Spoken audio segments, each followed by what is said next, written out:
Good morning, students.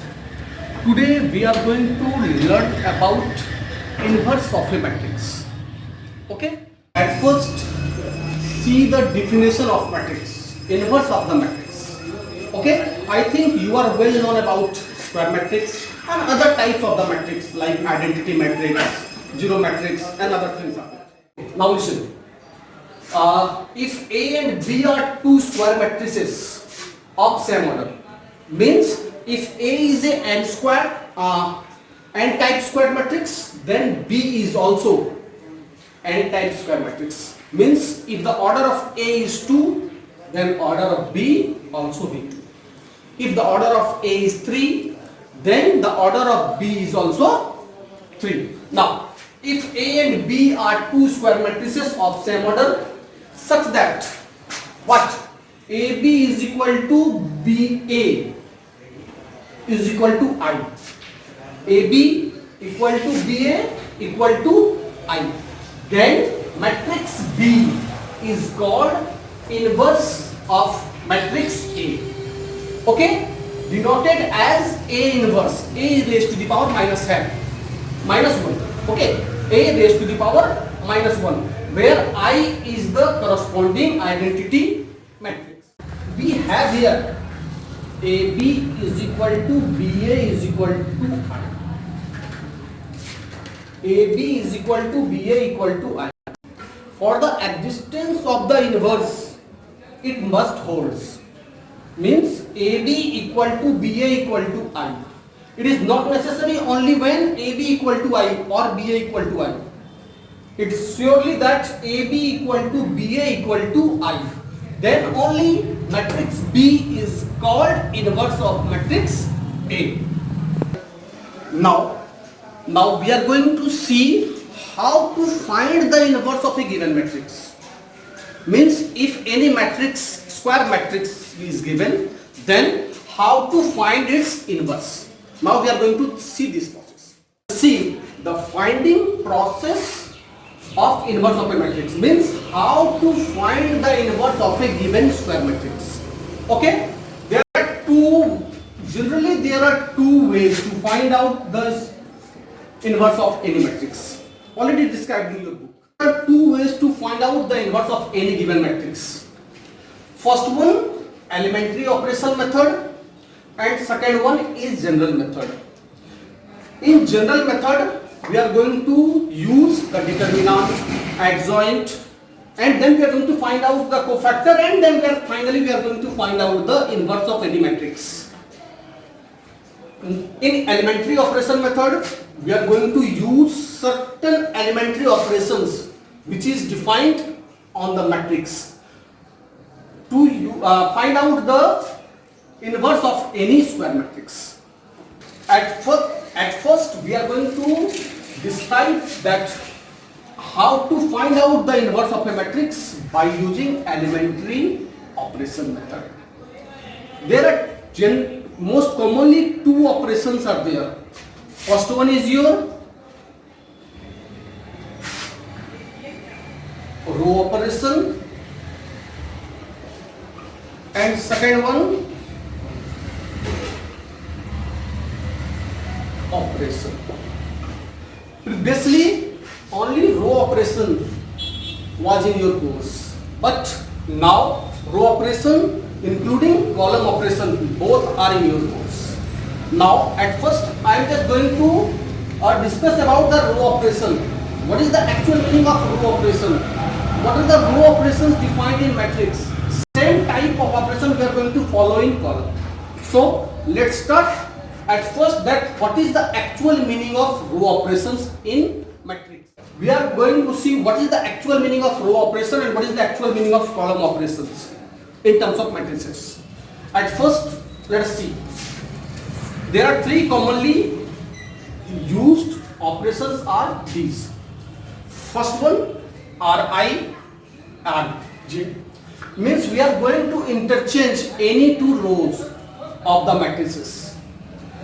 Second, Ri, Kri, means we are going to multiply any constant or real number or any scalar with the row of the matrix and keeping in that row.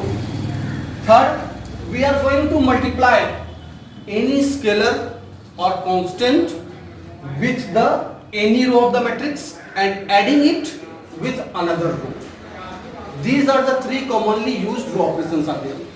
Same thing we are going to follow in column operation. Ci, Cj, we are going to interchange Ci and Cj. Second, Ci tends to k into Ci, and third, Ci to Ci plus k Cj. Okay? Now, let us see how these operations are going to be used in terms of matrix. Suppose that A is a square matrix 2, 3, 4, 5. Then while using this operation, I am just going to interchange R1 with R2. Then the new matrix so formed, it is simply equivalent to this matrix, means we are going to interchange the rows, means 4, 5 and 2, 3. Have you observed it? Here 4, 5 in the second row, it comes to the first row, and 2, 3 in the first row, it comes in the second row. It is the meaning of interchanging the rows, means the first row operation what we are using here. If you want to use this example in what third order matrix, 2, 4, 5 minus 1, 2, 3 minus 3, and we are going to use R1, R3. Then the equivalence matrix so formed, simply R1 interchanging with R3, means minus 1, 2, minus 3, R3 comes here. Then after 2, 4, 5, R2 remains same, no any change occurs here. Then what will be the third row? 1, 2, 3, be its third row. It is the meaning of interchanging the rows in terms of square matrix. Okay, now is it clear? Now come to the second operation here. Ri, we are going to multiply any constant, any scalar with that row and keeping in that row only. Okay, let's start with this example first. Now it is for the second. Now I am going to using the operation here R2 3 into R2. Then the equivalent matrix so formed, that is R1 no change occurs. In R2 we have multiplied 3, means it becomes 4 into 3, that is 12, and 5 into 3, that is 2. Okay, now come to this portion in terms of third order square matrix. Now here I am just going to use the operation keeping in R1 minus 4 into R1. Okay, then the equivalent matrix so formed, that is your R1. In R1 we have multiplied with minus 4. Then here it is minus 4, minus 8, minus 12. R2 remains same. Then the R3 is minus 1, 2, minus 3. It is the actual meaning of the second row operation. Understood? Okay. Now come to the third row operation. Third one. Here what we are doing? We are keeping R2 tends to R2 minus 3 R1. Then what will our new equivalent matrix? R1 as usual. In R2 what we have done? R2 minus 3 R1. Okay, R2 minus 3 R1. Now come to the first element of R2. It is 4. Now operate this 4 by this operation, then what we got? Let us do the graph here. 4 minus 3 into R1. What is corresponding element? 2. Then it is your 4 minus 6, that is minus 2. So minus 2 will be there. Now same thing here for 5. Okay, 5 minus 3 into 3. 5 minus 3 into 3. Then it is your 5 minus 9 minus 4. Then come to the third order matrix. Here I want to do that. I am going to keep in R3. What? R3. If you are going to keep here R3, then generally we are going to keeping here R3 only. R3 minus 4 R1. Suppose that I am just going to do here. Then the equivalent matrix so formed after this operation. R1 will remain same.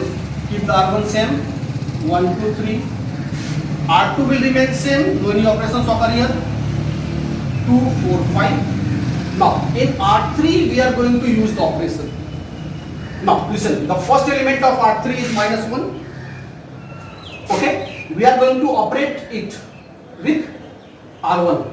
Then minus 1, minus 4 is there, minus 4. Then after minus 4, R1. What is the corresponding element of minus 1 here? In R1, that is 1. Then it is your 1. It is minus 1 minus 4, that is the value is minus 5. Then the first element of R3 of this equivalent matrix is minus 5. Now come to the second portion, 2. And for 2, it is R3 2 minus 4 into R1. What is the corresponding element of 2 here? 2. Put here 2. It is your 2 minus 8, that is minus 6. So minus 6 will be there. Now come to the third portion. What is the third element of R3? It is minus 3. Then again minus is here. 4. Then R1 is here. What is the meaning of R1 for this minus 3? 3. It is 3. Then minus 3 minus 12.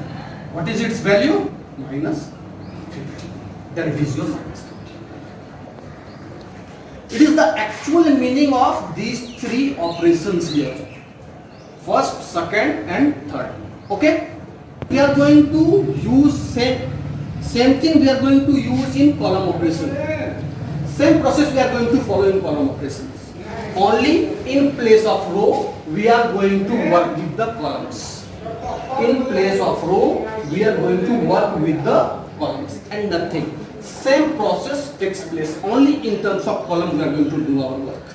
Okay? Now I think what is the actual meaning of row operation and column operation, how it takes place, you are knowing very well. Now we are going to find out, we are going to come in our actual topic. What is our actual topic? How to find the inverse by using elementary operations. Here you are knowing very well there are two types of operations. First one row operation and second one column operation. Okay? Coming to our actual topic. What is our actual topic? Finding inverse of a matrix, of a square matrix by using elementary operation method. Okay? Already you are knowing there are two types of operations we are using. First one row operation, second one is your column operation. Now listen carefully. If you are going to use the row operation to find out the inverse of a matrix, then from beginning to last, each and every step you are going to use only row operation. If you want to use the column operation, or it is given in your question to use column operation, then we are going to use column operation, and till last only you are going to use the column operation. Means we are not going to mix up the things. Means row operation and column operation separately we are going to do this. Not we are going to use row or column operation in a single question. Okay? Means we are going to use row or column operation separately. If you are want to use row operation, use, but till last you are going to use only row operation. If you want to use column operation, then same thing, till last you are going to use column operation. Okay, what are the rows and what are the column operations already you have seen.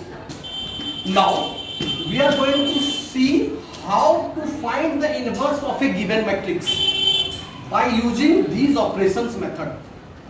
Again I am telling you, if you want to use row operation, or in question it is, if it is given to use row operation, then from beginning to till last you are going to use only row operation.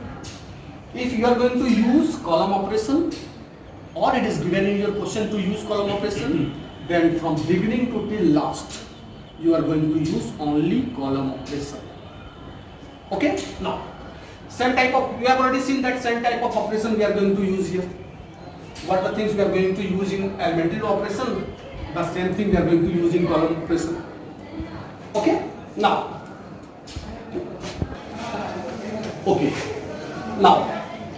come to the process that by which way we are going to use elementary row operation or column operation. Okay, we have A into I,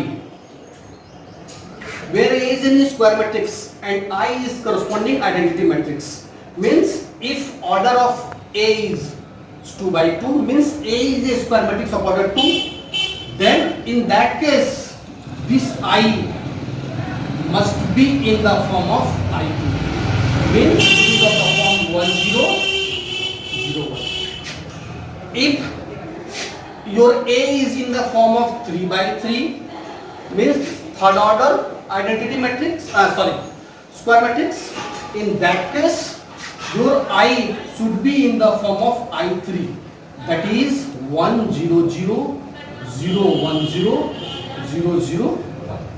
And as you are knowing that it represents 1 in the case of matrix. Okay, identity matrix represent 1 in the case of